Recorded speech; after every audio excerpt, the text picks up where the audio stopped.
बोलो वृंदावन बिहारी लाल की जय।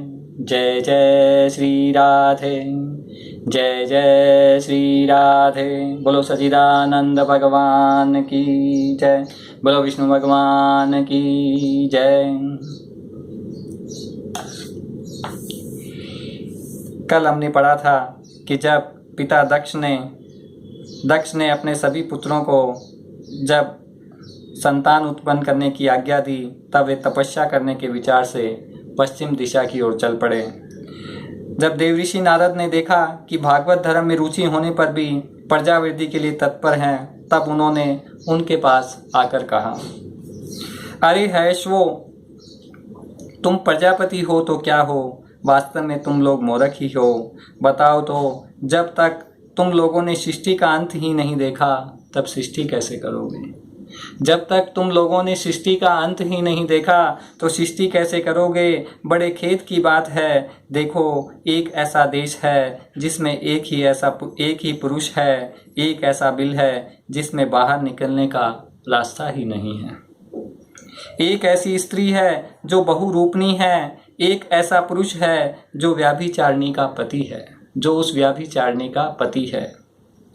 एक ऐसी नदी है जो आगे पीछे दोनों ओर बहती है, एक ऐसा विचित्र घर है जो 25 पदार्थों से बना है, एक ऐसा हंस है जिसकी कहानी बड़ी विचित्र है, एक ऐसा चक्र है जो छुरे एवं वज्र से बना हुआ है, एक ऐसा चक्र है जो छुरे एवं वज्र से बना हुआ है, अपने आप घूमता रहता है। मूर्ख हैसों, जब तुम लोग अपने सर्वज्ञ पिता के उचित आदेश को समझ नहीं लोगे और इन उपयुक्त वस्तुओं को देख नहीं लोगे, तब तक उनकी आज्ञा अनुसार सृष्टि कैसे कर सकोगे? श्री सुखदेव जी कहते हैं, परीक्षित हयस्व जन्म से ही बड़े बुद्धिमान थे। वे देव ऋषि नारद की ये गूढ़ वचन सुनकर अपनी बुद्धि से समय ही विचार करने लगे।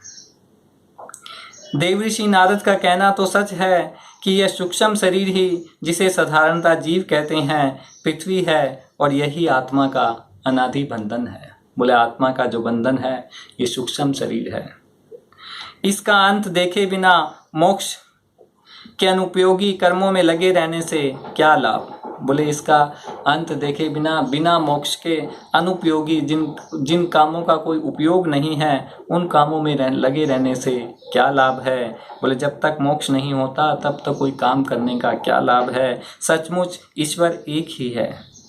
वह जागृत आदि तीनों अवस्थाओं और उनके अभिमानियों से भिन्न उनका साक्षी तुर्य है। बोले, वो जागृत सुसुप्ति आदि अवस्थाओं से भिन्न सब समय उनका साक्षी भाव है, साक्षी है। वही सबका आश्रय है, परंतु उसका आश्रय कोई नहीं है। वही भगवान है। उस प्रकृति आदि से अतीत नित्य मुक्त परमात्मा को देखे बिना भगवान के प्रति असमर्पित कर्मों से जीवों को क्या लाभ?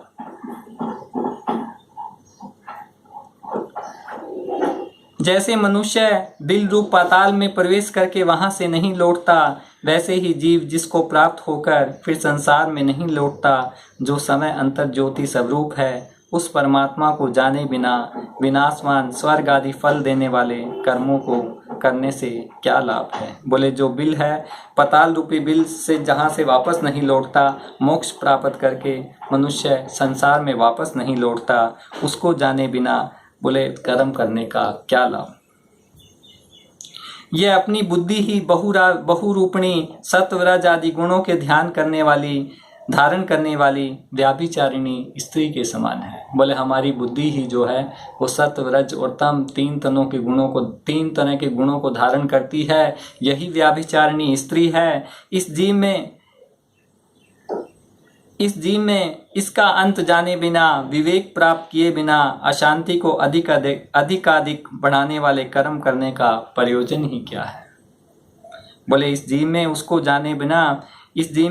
अंत जाने बिना, विवेक प्राप्त किए बिना अशांति को बढ़ाने वाले कर्मों को करने का क्या लाभ है? यह बुद्धि ही उल्टा स्त्री के समान है। इसके संग से जीव रूप पुरुष का ऐश्वर्य, इसकी स्वतंत्रता नष्ट हो गई है। इसी के पीछे पीछे वह उल्टा स्त्री के पति की भांति न जाने कहाँ कहाँ भटक रहा है।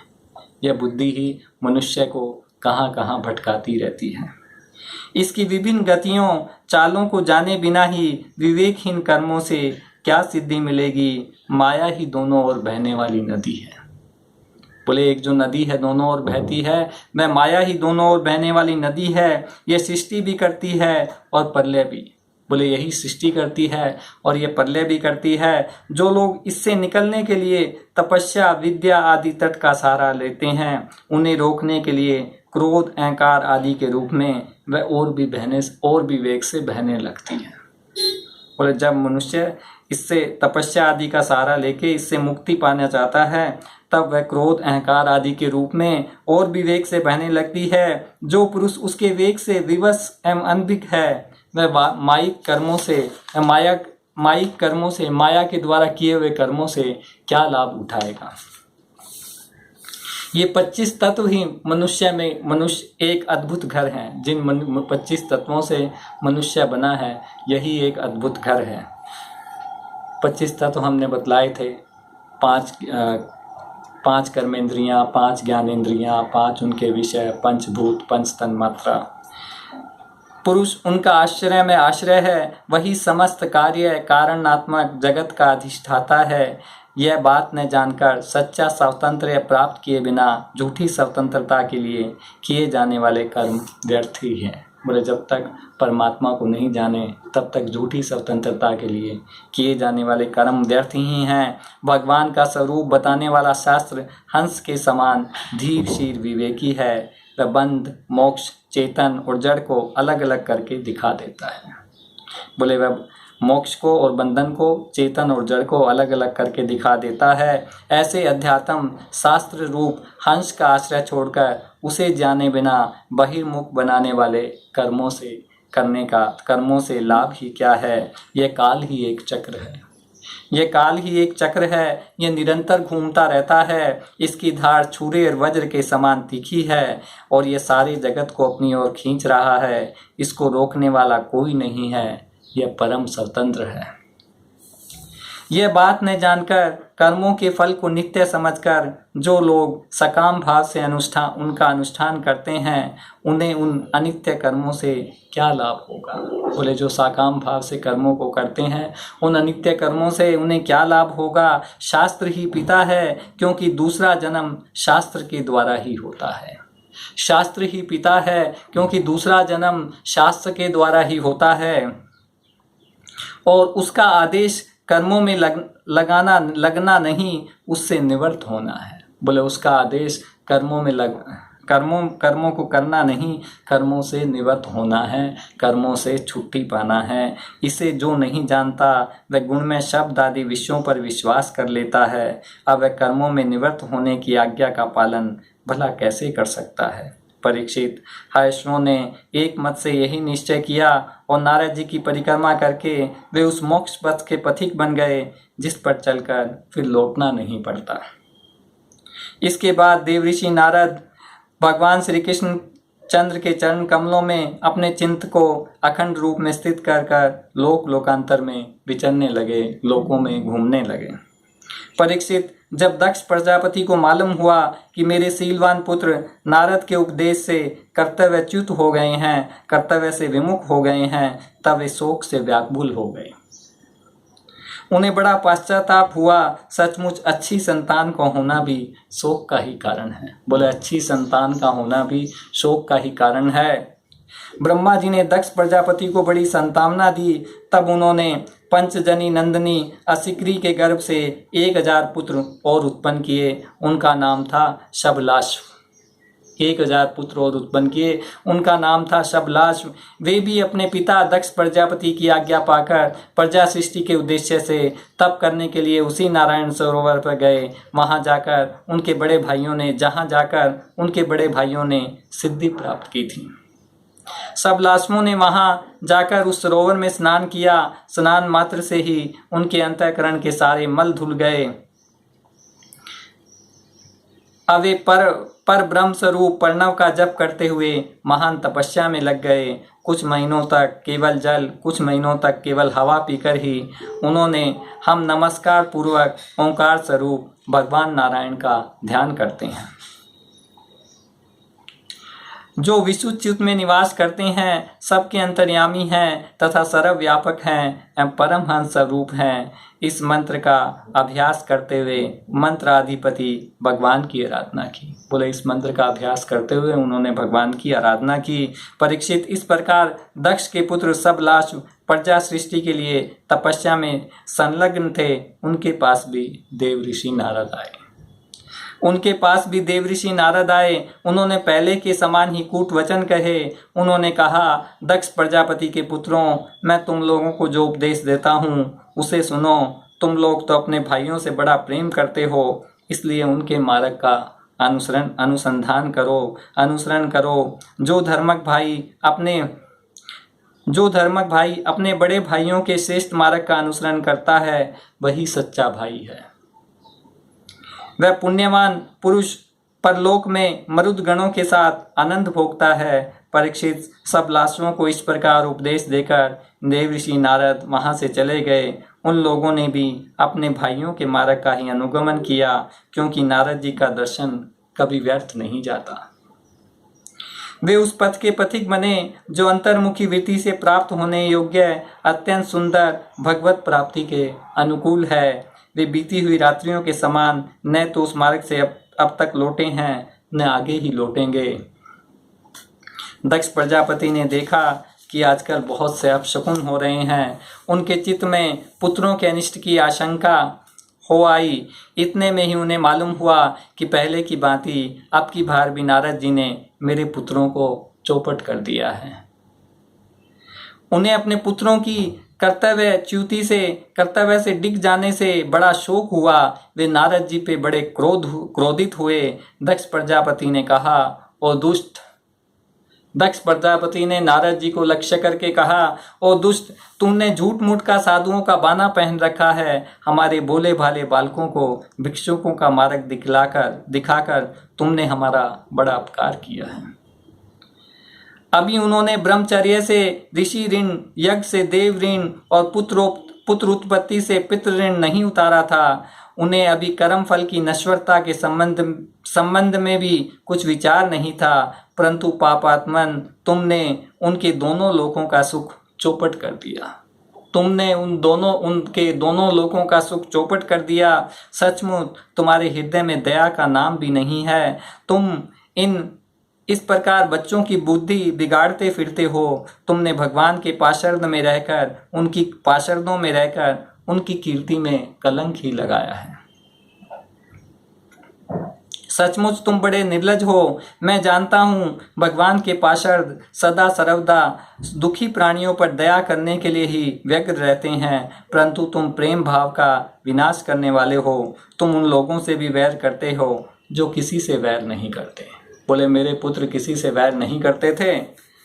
यदि तुम ऐसा समझते हो कि वैराग्य से ही स्नेह पास से विषय शक्ति का बंधन कर सकता है, तो तुम्हारा यह विचार ठीक नहीं है। बोले खाली वैराग्य से ही स्नेह पास का बंधन कर सकता है तो तुम्हारा यह विचार ठीक नहीं है, क्योंकि तुम्हारे जैसे झूठ मूठ वैराग्य का स्वांग भरने वालों से किसी को वैराग्य नहीं हो सकता। नारद, मनुष्य विषयों का अनुभव किए बिना उनकी कटुता नहीं जान सकता। बोले जब तक विषयों का अनुभव नहीं करेगा तब तक उनकी कटुता, उनकी कठिनाई, उनकी कठोरता नहीं जानेगा। इसलिए उनकी दुख स्वरूपता का अनुभव होने पर समय जैसा वैराग्य होता है, वैसे दूसरों के बहकाने से नहीं होता। हम लोग सद्गृहस्थ हैं, अपनी धर्म मर्यादा का पालन करते हैं। एक बार पहले भी तुमने हमारा असह्य अपकार किया था, तब हमने सह लिया था। तुम तो हमारी वंश परंपरा का उच्छेद करने पे उतारू हो चले हो। बोले हमारी वंश परंपरा को समाप्त करने पे उतारू हो चले हो। तुमने फिर हमारे साथ वही दुष्टता का व्यवहार किया। इसलिए मूढ़ जाओ, लोकांतर में भटकते रहो, कहीं भी तुम्हारे लिए ठहरने का ठौर नहीं होगा। दक्ष प्रजापति ने नारद जी को श्राप दे दिया कि तुम लोकों में भटकते रहो, कहीं भी तुम्हारे लिए ठहरने का ठौर नहीं होगा। सुखदेव जी कहते हैं, परीक्षित, संत शिरोमणि देव ऋषि नारद ने बहुत अच्छा कहकर दक्ष का शाप स्वीकार कर लिया। संसार में बस साधुता इसी का नाम है कि बदला लेने की शक्ति रहने पर भी दूसरे का किया हुआ अपकार सह लिया जाए। बोलो सच्चिदानंद भगवान की जय। अब बृहस्पति जी के द्वारा देवताओं का त्याग और विश्व रूप का देवगुरु के रूप में वर्ण। राजा परीक्षित ने पूछा, भगवान देवाचार्य बृहस्पति जी ने अपने प्रिय शिष्य देवताओं को किस कारण त्याग दिया था? देवताओं ने अपने गुरुदेव का ऐसा कौन सा अपराध कर दिया था? आप कृपा करके मुझे बतलाइए। श्री सुखदेव जी ने कहा, राजन, इंद्र को त्रिलोकी का ऐश्वर्य पाकर घमंड हो गया था। इस घमंड के कारण वे धर्म मर्यादा का, सदाचार का उल्लंघन करने लगे थे। एक दिन की बात है, वे भरी सभा में अपनी पत्नी सची के साथ ऊंचे सिंहासन पर बैठे हुए थे। 49 मरुदगण, 8 वसु, 11 रुद्र, आदित्य, रिभुगण, विश्वदेव, साध्यगण, दोनों अश्विनी कुमार उनकी सेवा में उपस्थित थे। इस दिव्य समाज में देवराज बड़े ही सुघोषित हो रहे थे। इसी समय देवराज इंद्र और समस्त देवताओं के परम आचार्य बृहस्पति जी वहां आए। उसी समय उनके गुरु बृहस्पति जी, आचार्य बृहस्पति जी वहां आए। उन्हें सुर असुर सभी नमस्कार करते हैं। इंद्र ने देख लिया कि वे सभा में आए हैं, परंतु वे न तो खड़े हुए न आसन आदि देकर ही गुरु का सत्कार किया। यहाँ तक कि वे अपने आसन से हिले डुले तक नहीं। त्रिकालदर्शी समर्थ बृहस्पति जी ने देखा कि यह ऐश्वर्य मद का दोष है। बोले, ये ऐश्वर्य का दोष है। बस वे झटपट वहां से निकलकर चुपचाप अपने घर चले आए। परीक्षित, इसी समय देवराज इंद्र को भी चेत हुआ। वे समझ गए कि मैंने अपने गुरुदेव की अवहेलना किया है। वे भरी सभा में समय ही अपनी निंदा करने लगे। हाय हाय, बड़े खेद की बात है कि भरी सभा में मूर्खतावश मैंने ऐश्वर्य के नशे में चूर होकर अपने गुरुदेव का तिरस्कार कर दिया, अपने गुरुदेव का अपमान कर दिया। सचमुच मेरा यह कर्म अत्यंत निंदनीय है। भला कौन विवेकी पुरुष ईश्वर की राजलक्ष्मी को पाने की इच्छा करेगा? देखो तो सही, आज इसी ने मुझे देवराज को भी असुरों के रजोगुणी भाव से भर दिया। बोले, मुझे असुरों के जो गुण होते हैं उनके भावों से भर दिया। बृहस्पति जी, मेरे गुरुदेव बृहस्पति जी ज्ञान के अथाह समुद्र हैं। मैंने बड़ी श्रद्धा की, अब मैं उनके चरणों में अपना माथा टेक कर उन्हें मनाऊंगा। परीक्षित, देवराज इंद्र इस प्रकार सोच ही रहे थे कि भगवान बृहस्पति जी अपने घर से निकलकर योग बल से अंतर्धान हो गए। देवराज इंद्र ने अपने गुरुदेव को बहुत ढूंढवाया, परंतु उनका कहीं पता न चला। तब वे गुरु के बिना अपने को सुरक्षित न समझकर देवताओं के साथ अपनी बुद्धि के अनुसार स्वर्ग की रक्षा का उपाय सोचने लगे, परंतु वे कुछ भी सोच न सके। उनका चित्त अशांत ही बना रहा। परीक्षित, दैत्यों को भी देवगुरु बृहस्पति और देवराज इंद्र की अनबन का पता लग गया। तब उन मदोन्मत्त और आतताई असुरों ने अपने गुरु शुक्राचार्य के आदेश अनुसार देवताओं पर विजय पाने के लिए धावा बोल दिया। उन्होंने देवताओं पर इतने तीखे तीखे बाणों की वर्षा की, उनके मस्तक, जंगा, बाहु आदि अंग कट कट कर गिरने लगे। तब इंद्र के साथ सभी देवता सिर झुकाकर ब्रह्मा जी की शरण में गए। स्वयंभू एवं समर्थ ब्रह्मा जी ने देखा कि देवताओं की सचमुच बड़ी दुर्दशा हो रही है। अतः उनका हृदय अत्यंत करुणा से भर गया। वे देवताओं को धीरज बंधाते हुए कहने लगे। ब्रह्मा जी ने कहा, यह बड़े खेद की बात है। सचमुच तुम लोगों ने बहुत बुरा काम किया। हरे हरे, तुम लोगों ने ऐश्वर्य के मत से अंधे होकर ब्रह्म ज्ञानी, वेदज्ञ एवं संयमी ब्राह्मण का, अपने गुरु का सत्कार नहीं किया। देवताओं, तुम्हारी उसी अनीति का यह फल है कि आज समृद्धिशाली होने पर भी तुम्हें अपने निर्बल शत्रुओं के सामने नीचा देखना पड़ा। देवराज, देखो, तुम्हारे शत्रु भी पहले अपने गुरुदेव शुक्राचार्य का तिरस्कार करने के कारण अत्यंत निर्बल हो गए थे, परंतु वो भक्ति भाव से उनकी आराधना करके वे फिर धन जन से संपन्न हो गए हैं। देवताओं, मुझे तो ऐसा मालूम पड़ रहा है कि शुक्राचार्य को अपना आराध्य देव मानने वाले ये दैत्य लोग कुछ दिनों में मेरा ब्रह्मलोक भी छीन लेंगे। ब्रह्मा जी ने कहा कि ये अपने गुरु की पूजा करने वाले दैत्य लोग मेरा ब्रह्मलोक भी छीन लेंगे। इसलिए अब तुम लोग शीघ्र ही त्वष्टा के पुत्र विश्वरूप के पास जाओ और उन्हीं की सेवा करो। वे सच्चे ब्राह्मण, तपस्वी और संयमी हैं। यदि तुम लोग उनके असुरों के प्रति प्रेम को क्षमा कर सकोगे और उनका सम्मान करोगे तो वे तुम्हारा काम बना देंगे। सुखदेव जी कहते हैं, परीक्षित, जब ब्रह्मा जी ने देवताओं से इस प्रकार कहा तब उनकी चिंता दूर हो गई।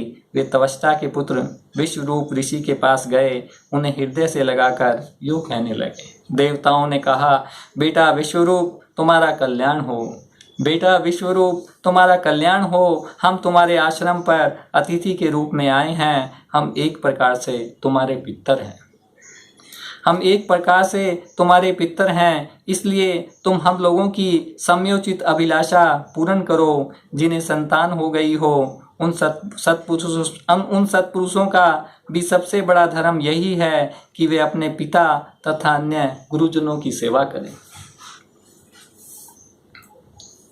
फिर भी जो ब्रह्मचारी हैं उनके लिए तो कहना ही क्या है। बस आचार्य वेद की, पिता ब्रह्मा जी की, भाई इंद्र की और माता साक्षात पृथ्वी की मूर्ति होती है।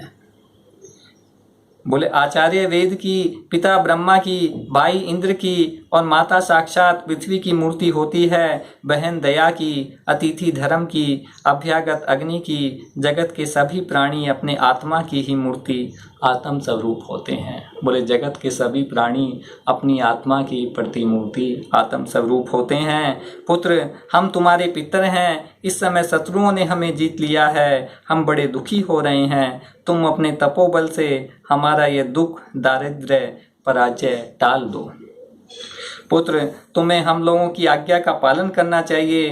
तुम ब्रह्मनिष्ठ ब्राह्मण हो, अतः जन्म से भी हमारे गुरु हो। हम तुम्हें आचार्य के रूप में वरण करके तुम्हारी शक्ति से अनायास ही शत्रुओं पर विजय प्राप्त कर लेंगे। सुखदेव जी कहते हैं, परीक्षित, जब देवताओं ने इस प्रकार विश्व रूप से पुरोहिती करने की प्रार्थना की, तब परम तपस्वी विश्व रूप ने प्रसन्न होकर उनसे अत्यंत प्रिय और मधुर शब्दों में कहा। विश्व रूप ने कहा, पुरोहिती का काम, पंडिताई का काम ब्रह्म तेज को क्षीण करने वाला है, इसलिए धर्मशील महात्माओं ने उसकी निंदा की है। किंतु आप मेरे स्वामी हैं, लोकेश्वर होकर भी मुझसे उसके लिए प्रार्थना कर रहे हैं। ऐसी स्थिति में मेरे जैसा व्यक्ति भला आपको कोरा जवाब कैसे दे सकता है, आपको ना कैसे कर सकता है। मैं तो आप लोगों का सेवक हूँ, आपकी आज्ञाओं का पालन करना ही मेरा स्वार्थ है। देवगण, हम अकिंचन हैं। खेती कट जाने पर अथवा अनाज को हाथ उठ जाने पर उसमें गिरे हुए कुछ दाने चुन लाते हैं और उसी से अपने देव कार्य तथा पितृ कार्य संपन्न कर लेते हैं। बोले जो अनाज के दाने हाथ उठ जाने पर या खेती करने के बाद बच जाते हैं, उन्हीं को हम उठा के लाते हैं, उन्हीं से अपनी जीविका चलाते हैं। लोकपालों, जो काम आप लोग मुझसे कराना चाहते हैं मैं निंदनीय है, फिर भी आपके काम से मुंह नहीं मोड़ सकता, क्योंकि आप लोगों की मांग ही कितनी है। इसलिए आप लोगों का मनोरथ मैं तन मन धन से पूरा करूंगा। श्री सुखदेव जी कहते हैं, परीक्षित, विश्वरूप बड़े तपस्वी थे। देवताओं से ऐसी प्रतिज्ञा करके उनके वरण करने पर वे बड़ी लगन के साथ उनकी पुरोहिती करने लगे। यद्यपि शुक्राचार्य अपनी नीति बल से असुरों की संपत्ति सुरक्षित कर दी थी, फिर भी समर्थ विश्वरूप ने वैष्णविक प्रभा के प्रभाव से उनकी वह संपत्ति छीनकर देवराज इंद्र को दिला दी। राजा परीक्षित ने कहा, भगवान इंद्र ने जिनसे सुरक्षित होकर शत्रुओं की चतुरंगी सेना को खेल खेल में ही अनायास ही जीतकर त्रिलोकी की राजलक्ष्मी का उपयोग किया, आप उस नारायण कवच को मुझे सुनाइए और यह भी बतलाइए कि उन्होंने उससे सुरक्षित होकर रणभूमि में किस प्रकार आक्रमणकारी शत्रुओं पर विजय प्राप्त की। विश्वरूप ने कहा, देवराज इंद्र, भय का अवसर उपस्थित होने पर नारायण कवच धारण करके अपने शरीर की रक्षा कर लेनी चाहिए। इसकी विधि यह है कि पहले हाथ पैर धोकर आचमन करे, फिर हाथ में कुश की पवित्री धारण करके उत्तर की ओर मुंह करके बैठ जाए। इसके बाद कवच धारण पर्यंत और कुछ न बोलने का निश्चय करके पवित्रता से ओम नमो नारायणाय, ओम नमो भगवते वासुदेवाय इन मंत्रों के द्वारा हृदय आदि अंग न्यास तथा अंगुष्ठ आदि कर न्यास करें। पहले ओम नमो नारायणाय इन अष्टाक्षर मंत्र के ओम आदि 8 अक्षरों का क्रमशः पैरों, घुटनों, जांघों, पेट, हृदय, वक्षस्थल, मुख और सिर में न्यास करें, अथवा पूर्वोक्त मंत्र के मकार से लेके ओंकार पर्यंत 8 अक्षरों का सिर से आरंभ करके उन्हीं 8 अंगों में विपरीत क्रम से न्यास करें। तदंतर ओम नमो भगवते वासुदेवाय इस द्वादश अक्षर का मंत्र के ओम आदि 12 अक्षरों का दाईं तर्जनी से बाईं तर्जनी तक दोनों हाथ की 8 उंगलियों, दोनों अंगूठों की 2-2 गांठों में न्यास करे। फिर ओम नमो विष्णवे नमः इस मंत्र के पहले अक्षर ओम का हृदय में, वी का ब्रह्मरंध्र में, श का भौहों के बीच में, न का चोटी में, वे का दोनों नेत्रों में और न का शरीर की सब गांठों में न्यास करे। इस विधि को जानने वाला पुरुष मंत्र स्वरूप हो जाता है। इसके बाद समग्र ऐश्वर्य, धर्म, यश, लक्ष्मी, ज्ञान और वैराग्य से परिपूर्ण इष्ट देव भगवान का ध्यान करे और अपने को भी तद्रूप ही चिंतन करे। तत्पश्चात विद्या, तेज और तप स्वरूप इस कवच का पाठ करें।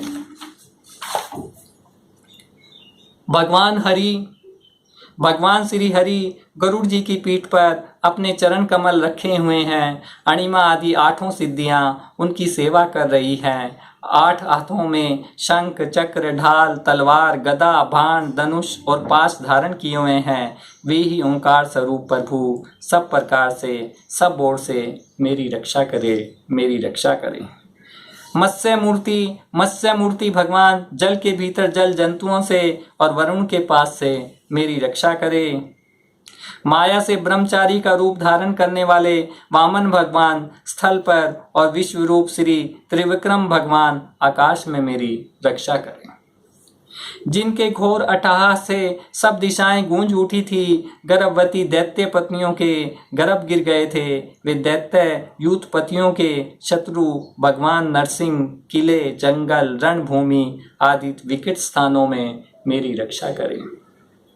अपनी डाढ़ों पर पृथ्वी को धारण करने वाले यज्ञ मूर्ति वराह भगवान मार्ग में परशुराम जी पर्वतों के शिखरों पर और लक्ष्मण जी के सहित भरत जी के बड़े भाई भगवान रामचंद्र जी प्रवास के समय मेरी रक्षा करें। भगवान नारायण मारण मोहन आदि भयंकर अभिचारों और सब प्रकार के प्रमादों से मेरी रक्षा करे। ऋषि श्रेष्ठ नर गर्व से, योगेश्वर भगवान दत्तात्रेय योग के विघ्नों से और त्रिगुणाधिपति भगवान कपिल कर्म बंधनों से मेरी रक्षा करे। परम ऋषि सनत कुमार कामदेव से हैग्रीव भगवान मार्ग में चलते समय देव मूर्ति को नमस्कार आदि न करने के अपराध से, हैग्रीव भगवान मार्ग में चलते समय देव मूर्ति को नमस्कार आदि न करने के अपराध से, देव ऋषि नारद सेवा अपराधों से और भगवान कच्छप सब प्रकार के नरकों से मेरी रक्षा करें। भगवान धन्वंतरी कुपथ्य से, जितेंद्र भगवान ऋषभदेव सुख दुख आदि भयदैक आदि दंदों से, यज्ञ भगवान लोकपवाद से, बलराम जी मनुष्य के कष्टों से, शेष जी क्रोधवास नामक सर्पों के गण से मेरी रक्षा करें। भगवान श्री कृष्ण द्वैपायन व्यास जी अज्ञान से, बुद्ध देव पाखंडियों से, परमात्मा से मेरी रक्षा करे। धर्म रक्षा के लिए अवतार धारण करने वाले भगवान कल्कि पाप बहुल कली काल के दोषों से मेरी रक्षा करे। प्रातःकाल भगवान केशव अपनी गदा लेकर, कुछ दिन जड़ जाने पर भगवान गोविंद अपनी बांसुरी लेकर, दोपहर के पहले भगवान नारायण अपनी तीक्ष्ण शक्ति लेकर, दोपहर को भगवान विष्णु चक्रराज सुदर्शन लेकर मेरी रक्षा करे। तीसरे पहर में भगवान मधुसूदन अपना प्रचंड धनुष लेकर मेरी रक्षा करे। सायंकाल में ब्रह्मा आदि त्रिमूर्तिधारी माधव, सूर्यास्त के बाद ऋषिकेश अर्धरात्रि के पूर्व तथा अर्धरात्रि के समय अकेले भगवान पद्मनाभ मेरी रक्षा करे। रात्रि के पहले भगवान प्रहर में श्री वत्सलांछन श्री हरि, उषा काल में खड़गधारी भगवान जनार्दन, सूर्योदय से पूर्व दामोदर, संपूर्ण संध्याओं में काल मूर्ति भगवान विश्वेश्वर मेरी रक्षा करे। सुदर्शन आपका आकार चक्र रथ के पहिए की तरह है। आपके किनारे का भाग प्रलयकालीन अग्नि के समान अत्यंत तीव्र है। आप भगवान की प्रेरणा से सब ओर घूमते रहते हैं। जैसे आग वायु की सहायता से सूखे घास फूस को जला डालती है, वैसे ही आप हमारी शत्रु की सेना को शीघ्र से शीघ्र जला डालिए। कोमेद की गदा, आपसे छूटने वाली चिंगारियों का स्पर्श वज्र के समान अशय है। आप भगवान अजित की प्रिया हैं, मैं उनका सेवक हूँ, इसलिए आप कुष्मांड, विनायक, यक्ष, राक्षस, भूत और प्रेत आदि ग्रहों को अभी कुचल डालिए तथा मेरे शत्रुओं को चूर चूर कर दीजिए। शंख श्रेष्ठ, आप भगवान श्री कृष्ण के फूंकने से भयंकर शब्द करके मेरे शत्रुओं का दिल दहला दीजिए। बोलो सच्चिदानंद भगवान की जय। आज इतना ही। बोलो सच्चिदानंद भगवान की जय। बोलो वृंदावन बिहारी लाल की जय। जय जय श्री राधे, जय जय श्री राधे।